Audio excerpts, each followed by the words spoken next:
अवलंबून आहे. ठीक आहे, स्वादिष्ट, ठीक आहे, नकोच. आमच्या एका सन्माननीय ग्राहकाने आमच्या सेवेची सदस्यता स्वीकारली. त्यांना आदल्या दिवशीच भाजलेली ताजी कॉफी मिळाल्यावर तिचा स्वाद त्यांना मुळीच आवडला नाही. मी त्यांना समजावून सांगितले की कॉफी अगदी ताजी असल्यामुळे तिच्या चवीमध्ये थोडा फरक जाणवू शकतो. या व्यतिरिक्त कॉफीमध्ये असलेल्या कार्बन डायऑक्साईड वायूमुळे तिची खरी आणि पूर्ण चव लगेच अनुभवता येत नाही. मी त्यांना दररोज थोडी थोडी कॉफी चाकत राहण्याचा सल्ला दिला.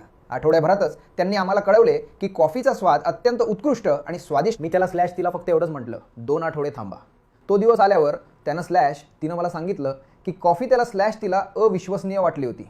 आणि खरंच, कारण कॉफी हिरव्या रंगातून भाजलेल्या अवस्थेत जाते तेव्हा तिच्या रचनेत आणि दाण्यामध्ये असलेल्या कार्बन डायऑक्साईडच्या CO2 प्रमाणात खूप मोठा, हे सर्व हळूहळू विकसित होऊन जाते जोपर्यंत कॉफी त्याच्या शिखरावर किंवा सर्वोत्तम स्थितीत पोहोचत नाही. आणि तिथून पुढे इतर सर्व गोष्टींप्रमाणे ते आता काळजी करू नका, कारण कॉफी साधारण 2 महिन्यापर्यंत चांगली राहील. फक्त 15 दिवसांनी तुम्हाला जी चव आणि स्वादिष्टता जाणवते ती हळूहळू कमी होत जाईल. माझ्यासाठी ही खूप सुंदर गोष्ट आहे आणि कॉफी पिण्याच्या अनुभवाचा एक भाग आहे.